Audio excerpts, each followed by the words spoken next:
I'm here with Dr. Veena Sothieson, one of our clinical psychologists here at Simon Timmermans and Associates. Hi Veena. Hi Angelica.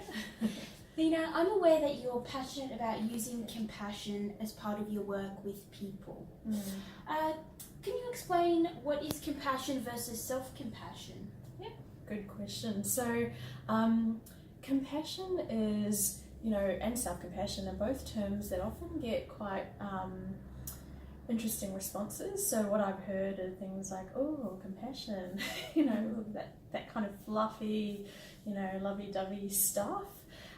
So that's not quite what compassion and self-compassion are. So compassion is about actually noticing when another human being is in pain and suffering and turning towards them with empathy, warmth, kind and careness to alleviate that pain and suffering.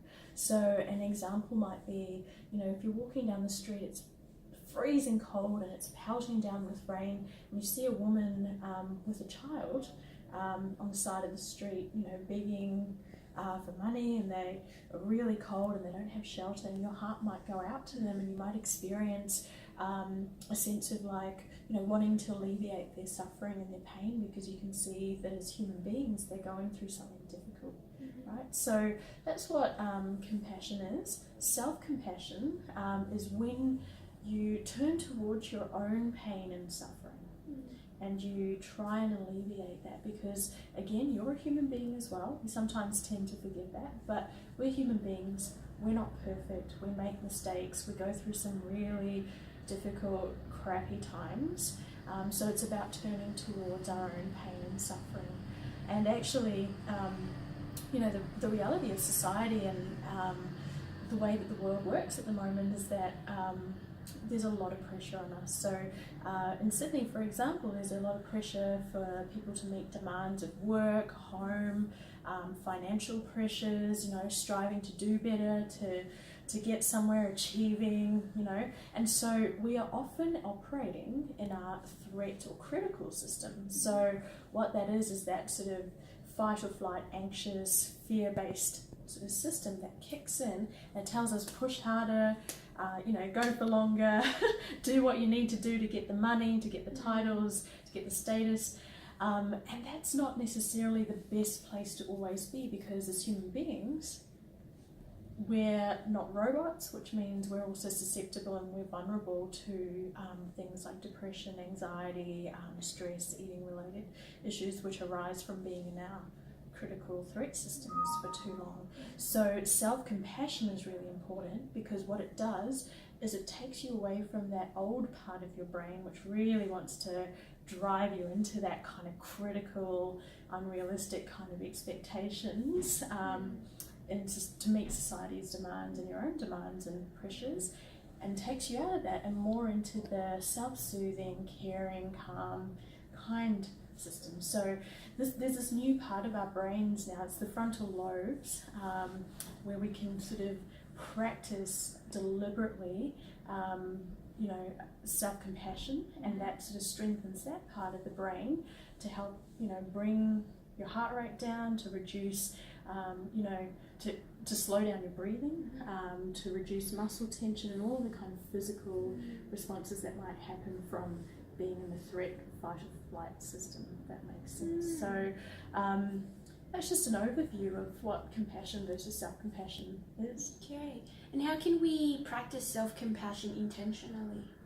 Another good question, Angelica. So we can really practice that through a number of ways. So one of the more common ways that we've probably heard of is the physical acts of self-compassion. So we can also associate that with self-care. That might be things that you've heard about out there, like relaxing, taking time out for yourself, having a bath, going for a walk, those kinds of things.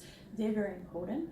Where we as human beings get stuck is that we have the intention to do these things, but then we can't maintain them over time because all the stresses get in the way, right? So one of the things that we need to deliberately practice is maintaining self-compassion over time.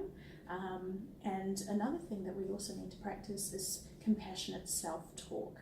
So we're very language-based, we have a lot of thoughts, a lot of ideas, so we can also use words that helps alleviate our pain and suffering when things are really difficult. So it might be things like, you know, I'm going through a really tough time.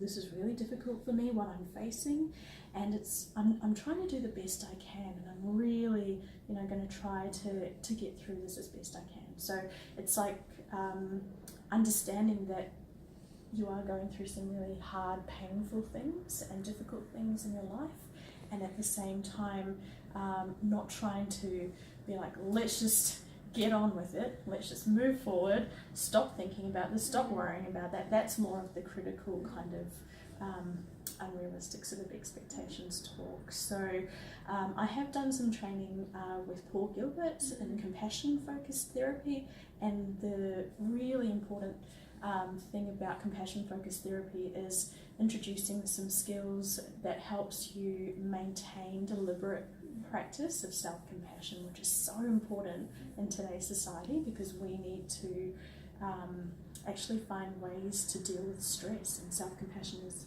a great way to kind of do that. Awesome. Well, I for one am very excited, Veena, to witness you teaching one or two of these many self-compassion skills, which we'll do in the next video. Brilliant. Thank Look forward to it. Thanks. Thanks.